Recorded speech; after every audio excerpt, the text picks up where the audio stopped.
Sir, मेरा नाम रघुवीर सिंह, चांदन विलेज है, डिस्ट्रिक्ट जैसलमेर, राजस्थान से। मेरी एजुकेशन एमए है। एमए के साथ नर्सिंग की हुई है मेरे। और शुरू में हम जैसे रायडा, सरसों, जीरा वगैरह हम परंपरागत खेती वो करते थे। उसके बाद मैं कहीं गया बाड़मेर साइड में, वहाँ बगीचा देखा एक अनार का। वहाँ देखने के बाद मुझे ऐसा लगा क्यों ना हम जैसलमेर भी वैसे लगाएं। इससे पहले हमारे यहाँ जैसलमेर में कोई अनार का बगीचा नहीं था, तो रिस्क तो था, लेकिन शुरुआत में हमने 2016 में, अगस्त 2016 में 4200 पौधे मैंने बोए, देखने के लिए कि लगे या नहीं लगे। वो एक साल मैंने देखा तो बहुत अच्छा ग्रोथ थी इसकी। वो देखने के बाद फिर मैंने 5100 पौधे और लगाए। टोटल मेरे 9300 पौधे हैं। अभी अच्छी कंडीशन में है। 3 साल से अभी मैं फल भी ले रहा हूँ। गत साल मेरे 111 टन वजन हुआ था इसका। शुरुआत में चुनौतियां तो खूब आई थी। लोग जो हमारे यहाँ पड़ोसी भी थे, हमारे घर वाले भी थे, वो देखते इतना बड़ा रिस्क ले रहे हो, पैसे भी इसमें खूब है, इन्वेस्टमेंट भी खूब है, और आदमियों की जरूरत भी खूब रहते हैं। परंपरागत खेती में क्या है, घर का बाजरा, घर का बीज, घर की खेती, घर का ही ट्रैक्टर तो उसमें हो जाता है। इसमें लेबर भी खूब लगती है। कंसल्टेंट भी हमें इतनी ज्यादा अजमेर के बारे में जानकारी नहीं थी। कंसल्टेंट भी हमारा महाराष्ट्र वगैरह से, वहाँ हम बराबर पूछते रहते हैं, और खर्चा भी खूब है। और अनार जैसे ये हम वहाँ से लेके आए महाराष्ट्र से, तो खूब आई चुनौतियां तो थी, लेकिन अब ठीक है। हमें अब ये लगा कि ऐसी खेती होनी चाहिए जिसमें इनकम भी ज्यादा हो, प्रोडक्शन भी अच्छा है। अभी जैसे ये अनार लगे हुए मेरे, ये भंगवा सिंदूरी करके किस्म है, वो किस्म हमारे लगी हुई है। और 9300 टोटल पौधे हैं हमारे। जैसे अनारों के अंदर एक सिंदूरी होती है, भंगवा सिंदूरी होती है। जैसलमेर के अंदर तो अपन अभी जो हमने लगाया उसके बाद हमें ये लगता है कोई भी किस्म यहाँ लगा सकते हैं, क्योंकि यहाँ मिट्टी भी अच्छी है, पानी का भी यहाँ मेल है अनार लगाने के लिए, तो कोई भी किस्म यहाँ लग सकती है। शुरू में जब हमने फर्स्ट जो लगाया था वो हमारा 13 लाख का था। उसके बाद जो 9300 टोटल पौधे लगाए हमने, उसका शुरुआत फर्स्ट डे से लेकर 3 साल तक का टोटल खर्चा, जिसमें पौधे का खर्चा, ड्रिप का खर्चा, लेबर का खर्चा, बिजली लाइट का खर्चा, जो ट्रैक्टर वगैरह अंदर चले उसका खर्चा, टोटल खर्चा मेरे एक पैसे लिखा हुआ है। 27 लाख रुपए मेरे 3 साल तक लगे टोटल। 27 लाख लगने के बाद जो फर्स्ट मेरी फसल आई थी वो 32 लाख रुपए की फर्स्ट फसल थी। 32 में से उस साल का खर्चा 6 से 7 लाख मानो, तो 24 लाख रुपए फर्स्ट साल मुझे प्रॉफिट दिया था। उसके सेकंड साल में 52 लाख की फसल हुई थी, और अगले साल मेरे 67 लाख की हुई तो टोटल फसल। इस साल मुझे उम्मीद है कि हमारा 200 टन लगभग माल जाएगा, और आज के रेट के हिसाब से 100 रुपए पर केजी है, तो आज के हिसाब से ये लगता है कि बहुत अच्छा है ये। शुरू में जब इनकी पोद से पोद की दूरी जैसे मेरी रखी हुई थी, ये 8 से 10 फीट का, एक बगीचे के अंदर 8 फीट का है, एक में 10 फीट का है, और जो लाइन की दूरी वो 13 फीट की है। शुरू में पहले खेत को समतल किया जाता है। समतल करने के बाद बाहर की लेबर आती है जो इनको बराबर पौधे से पौधे की दूरी 10 फीट की, लाइन से लाइन की दूरी 13 फीट वो करके, और उसके बाद ड्रिप लगाई जाती है। उसके बाद गड्ढा किया जाता है, गड्ढे के अंदर देसी खाद लगाई जाती है। देसी खाद उसके साथ में थोड़ी बहुत फंगीसाइड वगैरह नहीं लगे तो केमिकल भी डाला जाता है। ये करके पौधा लगाया जाता है। पौधे के बाद में ड्रिप लगती है। ड्रिप लगने के बाद पानी स्टार्ट करते हैं। गड्ढे 1.5 का होता है, 1.5 फीट गहरा, 1.5 फीट चौड़ा, उसके अंदर पौधा लगाया जाता है। ये लगाने के बाद 3 साल के बाद ये फसल स्टार्ट होती है। फर्स्ट फसल 3 साल के बाद चालू होती है लगाने के बाद।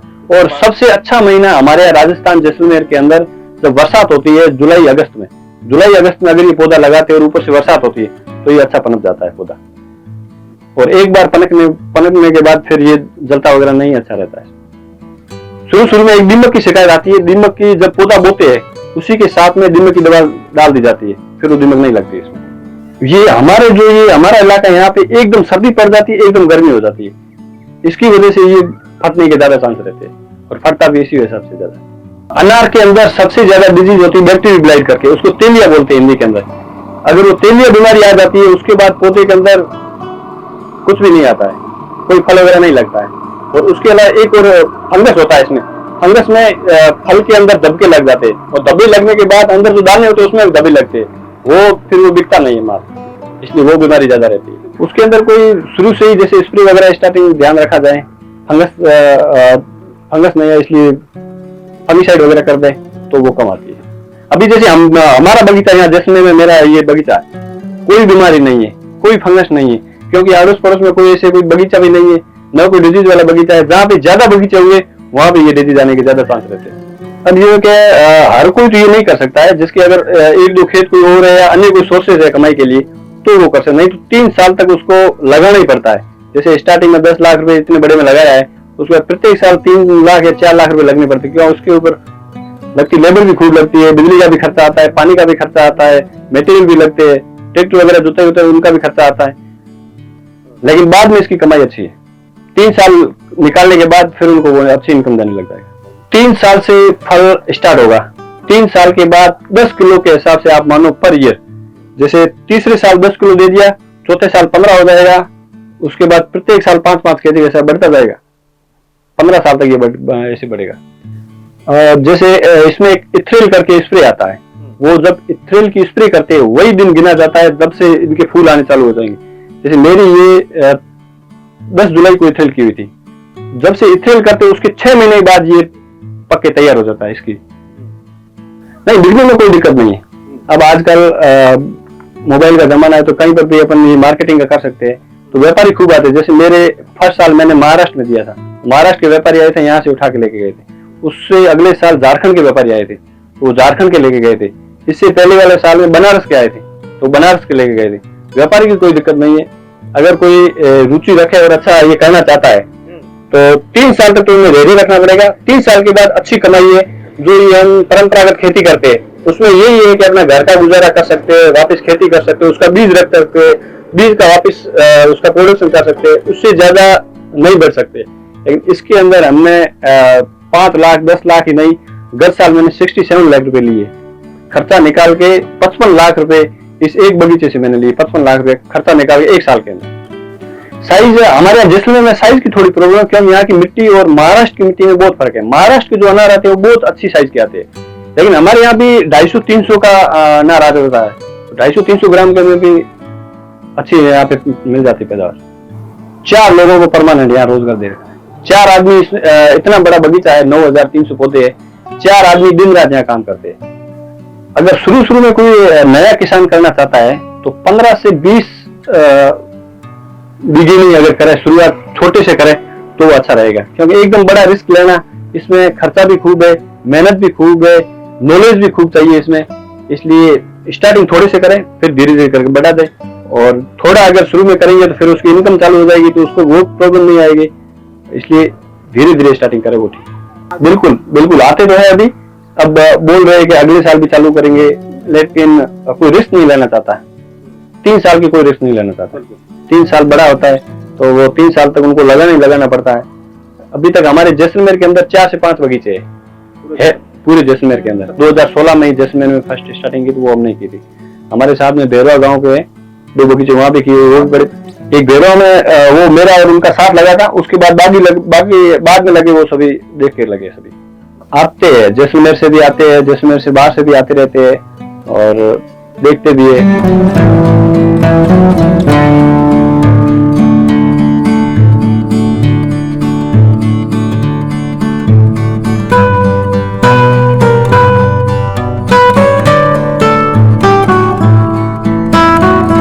ये जो फटा है, अनार फटा है, इसके अंदर कैल्शियम और बोरॉन की कमी है।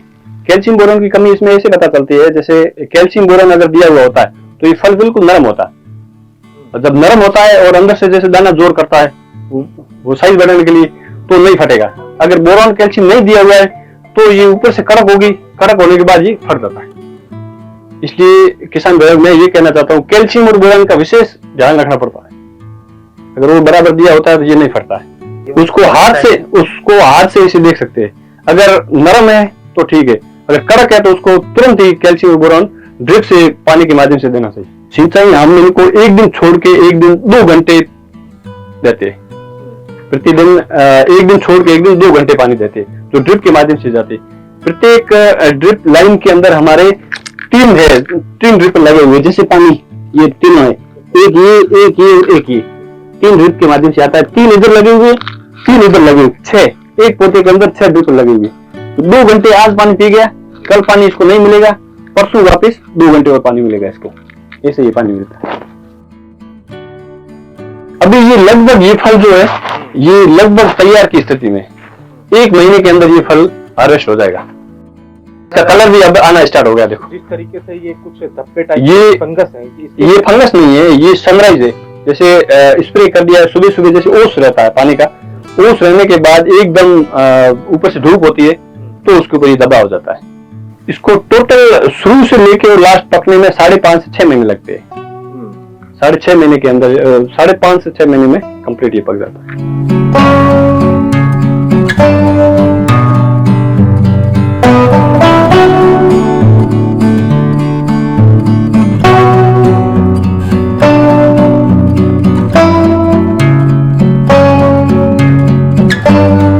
ये जो साइज है इसकी, ये साइज अभी ये 200 ग्राम का फल है, और ये साइज, ये जो फल दिख रहा है इसकी साइज कम से कम 350 ग्राम हो जाएगी, 350-400 ग्राम के फल। और इसमें पकने में अभी 1 महीने का टाइम है। दिसंबर फर्स्ट वीक के अंदर ये आ जाएगा, हार्वेस्ट हो जाएगा। बिल्कुल बिल्कुल, जैसे ये पकने का टाइम है, ये लगभग फर्स्ट वीक दिसंबर में आएगा, और ये उससे छोटा है बाद में, जैसे ये इसका फूल आया था तो ये लगभग लास्ट दिसंबर या 1 जनवरी में आएगा। ये अगर हार्वेस्ट टोटल हार्वेस्ट में ये 3 बार में पकेगा, मतलब निकलेगा। टोटल ये जो पौधा है, पौधे के अंदर कोई बड़ा दिख रहा है, कोई उससे छोटा दिख रहा है, कोई बिल्कुल छोटा दिख रहा है, सब मिला के ये 3 बार में टोटल हार्वेस्ट होगा, हार्वेस्टिंग होगा 3 बार। और ये तोड़ने में भी एक्सपर्ट चाहिए, तोड़ने वाले लड़के, लेबर भी अच्छी चाहिए। अगर लेबर अच्छी नहीं है तो ये भी तोड़ देगा और इसके साथ में ये भी तोड़ देगा। तो वो जो पैकिंग वाले होते हैं ना, वो इसको तो ले लेंगे, इसको वेस्टेज में डाल देंगे। तो आज 100 रुपए किलो, अगर ये 250 ग्राम का फल है, 25 रुपए का एक फल है। इसको जैसे हमारे बगीचे में व्यापारी वगैरह आ गए, व्यापारी आने के बाद, घूमने के बाद पूरा देख लेते हैं कि हम 100 रुपए किलो लेंगे। लेने के बाद हमारा काम ये रहता है कि हम इनको तोड़ के और एक जगह एक्स्ट्रा कर देंगे। फिर वो व्यापारी यहाँ पे ग्रेडिंग बनाते हैं, अपनी ग्रेडिंग करते हैं। जैसे 250 ग्राम से ऊपर का फल अलग बनाते हैं, 250 ग्राम का अलग करते हैं, और उससे नीचे वाला अलग करते हैं। ऐसे करके वो अपना पैकिंग करते हैं, पैकिंग करके ले जाते हैं। चूने के अंदर कॉपर सल्फेट होता है, वो शुरुआत में जब इसके फूल वगैरह आते हैं उस वक्त डालते हैं।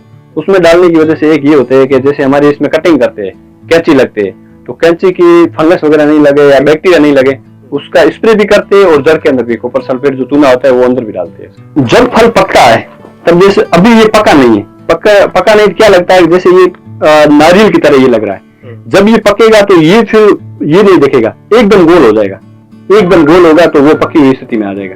जैसे थोड़ा बहुत पका हुआ ये फल लग रहा है कि ये फल साइज कम है, लेकिन ये छोटा है, लेकिन ये लगभग पकी हुई स्थिति में है।